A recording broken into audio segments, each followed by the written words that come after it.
Welcome to Time News Studios.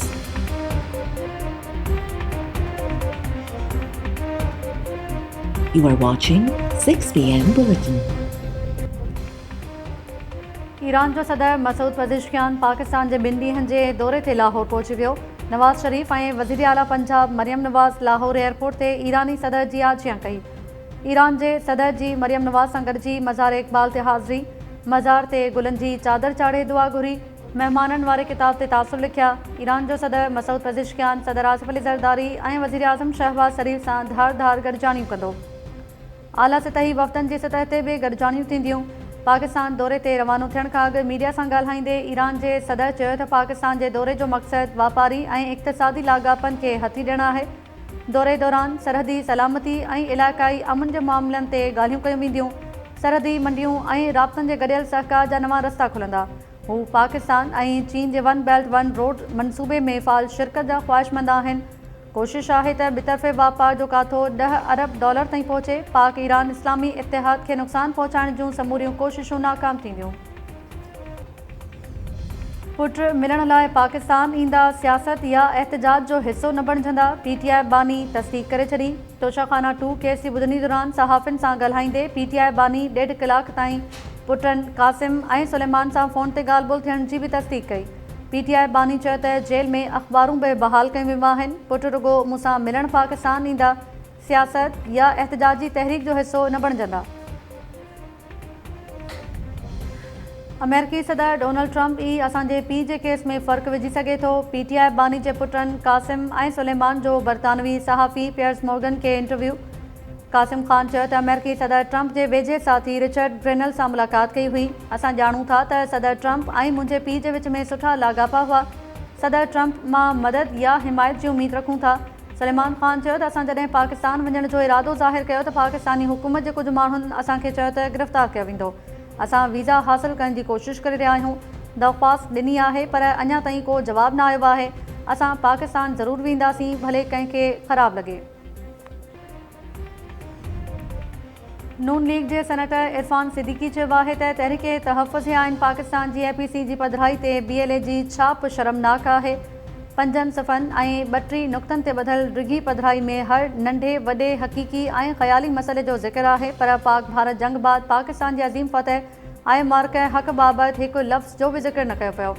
हथियाबंद फ़ौज, शहीदनि ऐं गाज़ियुनि सां PTI ऐं उन जे इतिहादनि जो बुग़्ज़ पंहिंजी जाइ ते, पर छा अपोज़िशन इतिहाद पाकिस्तान ऐं 25 करोड़ अवाम जे फ़तह खे पंहिंजी फ़तह नथो सम्झे, जंहिंखे सॼी दुनिया तस्लीम कयो आहे। जारी कयल बयान में इरफान सिद्दीकी चयो त बलोच शागिर्दनि जे हक़नि जो ज़िक्र सुठी ॻाल्हि आहे, पर छा सालनि खां भारतीय हिमायती दहशतगर्दनि हथां चूंडे क़त्ल कयल पंजाबियुनि जे खून सां अवां जो को रिश्तो न आहे।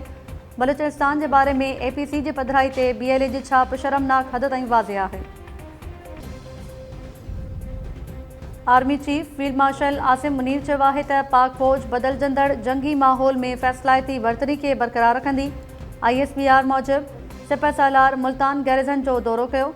जदीद Z-10 ME अटैक हेलीकॉप्टर पाक फ़ौज में शामिल। फील्ड मार्शल जे समाजी शख़्सियतनि सां बि मुलाक़ात। Army chief field marshal Asim Munir जो हाइब्रिड ख़तरनि खे मुंहुं ॾियण जे लाइ गॾियल कोशिशुनि जी अहमियत ते ज़ोर। फील्ड मार्शल खे फॉर्मेशन जे अमली तयारियुनि ऐं हलंदड़ तरबियती सरगर्मियुनि ते ब्रीफिंग ॾिनी। फील्ड मार्शल जे जवाननि जी आला जज़्बे, पेशेवरानी महारत ऐं जंगी सलाहियत जी वाखाण। क़ौमी ख़ुदमुख़्तियारी ऐं सरहदी सालमियत जे तहफ़्फ़ुज़ जे लाइ पाक फ़ौज जे अज़म जो इज़हार। ISBR जो चवणु आहे त फील्ड मार्शल पाक फ़ौज में जदीद Z-10 ME अटैक हेलीकॉप्टर जी पाक फ़ौज में शमूलियत जी तक़रीब में शिरकत कई। जदीद रेडार, इलेक्ट्रॉनिक वॉरफेयर ऐं नाइट स्ट्राइक जी सलाहियत सां लैस हेलीकॉप्टर्स मुज़फ़्फ़रगढ़ रेंज में फायर पावर जो मुज़ाहिरो कयो। फील्ड मार्शल जे हथियारनि जी हिकमत अमली जे कामयाब मुज़ाहिरे जी वाखाण।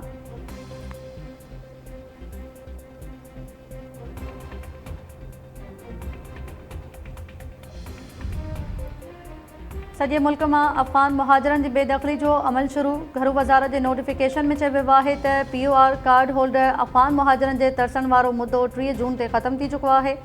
31 जुलाई ताईं मोहलत खां पोइ गुज़िरियल ॾींहं खां वापसी जो अमल शुरू करे छॾियो आहे। जेल इंतिज़ामिया ऐं लाॻापियल इदारा ग़ैर क़ानूनी तरसियल अफ़गान शहरनि जी बेदख़ली में मदद कंदा। नोटिफिकेशन मूजिबि सज़ा मिलियल अफ़गाननि खे बि बेदख़ल कयो वेंदो।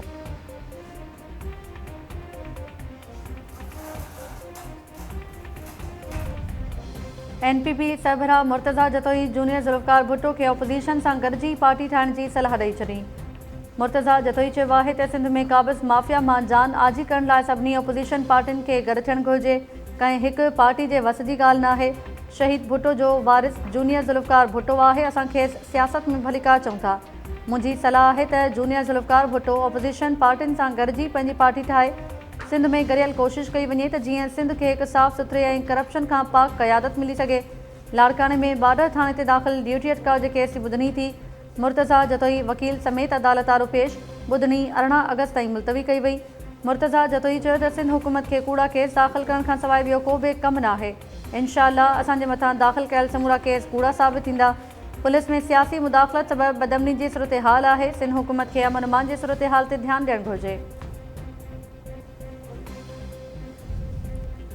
सखर में डॉक्टर किरपाल दास ते हमिलो। गोलियूं लॻण सबबि डॉक्टर किरपाल जो असिस्टेंट वज़ीर अली बुहड़ मारिजी वियो। एयरपोर्ट थाणे जे हद बचल शाह भरिसां हथिया वञनि डॉक्टर किरपाल दास जी कार ते फायरिंग कई। वज़ीर अली बुहड़ ज़ख़्मी थियण बाद अस्पताल में दम ॾिनो। पोस्टमार्टम बाद लाश वारसनि हवाले। डॉक्टर किरपाल दास चयो आहे त कंहिं सां बि दुश्मनी न आहे। अणॼातल हथिया वञनि गाड़ी ते फायरिंग कई। ऐं कराची में सीनियर वकील ख़्वाजा शमसल इस्लाम क़त्ल कंदड़ जवाबदार इमरान आफ़रीदी जो वीडियो बयान साम्हूं अची वियो। जवाबदार इमरान आफ़रीदी चयो आहे त मुंहिंजे वालिद हेड कॉन्स्टेबल नबी गुल आफ़रीदी ऐं ख़्वाजा शमसल इस्लाम दोस्त हुआ। ॿिन्ही विच में 35 लख रुपयनि तां तकरार थियो। ख़्वाजा शमसल इस्लाम मुंहिंजे पीउ खे क़त्ल कयो। 4 सालनि ताईं असांखे इंसाफ़ न मिलियो। गुज़िरियल साल मुंहिंजो ख़्वाजा शमसल इस्लाम सां झेड़ो थियो हो। मामूली ज़ख़्मी थियण बाद हुन मूं समेत मुंहिंजे समूरे ख़ानदान ते दहशतगर्दी एक्ट तहत केस दाख़िल करायो। मुंहिंजा नंढा भाइर अञा ताईं बेगुनाह जेल में आहिनि। जवाबदार इमरान आफ़रीदी चयो त मुंहिंजे वालिद जे क़त्ल जो केस ख़्वाजा शमसल इस्लाम ऐं इबादुर रहमान ते दाख़िल हो पर पुलिस का कार्रवाई न कई। इंतिहाई क़दम कानून खां मायूस थी खयूं। गुज़िरियल ॾींहुं डिफेंस फेज़ 6 में जवाबदार इमरान आफ़रीदी मस्जिद अंदरि सीनियर वकील ख़्वाजा शमसल इस्लाम खे क़त्ल ऐं पुट खे ज़ख़्मी कयो हो। वाक़े जो केस मक़तूल वकील जे भाउ मक़तूल वकील फैज़ुल इस्लाम जी फ़रियाद ते दरख़्शान थाणे ते केस दाख़िल कयो वियो। जवाबदार इमरान आफ़रीदी जी गिरफ़्तारी लाइ SSP ॾखण जे सरबराही में 6 रुकनी कमेटी क़ाइमु।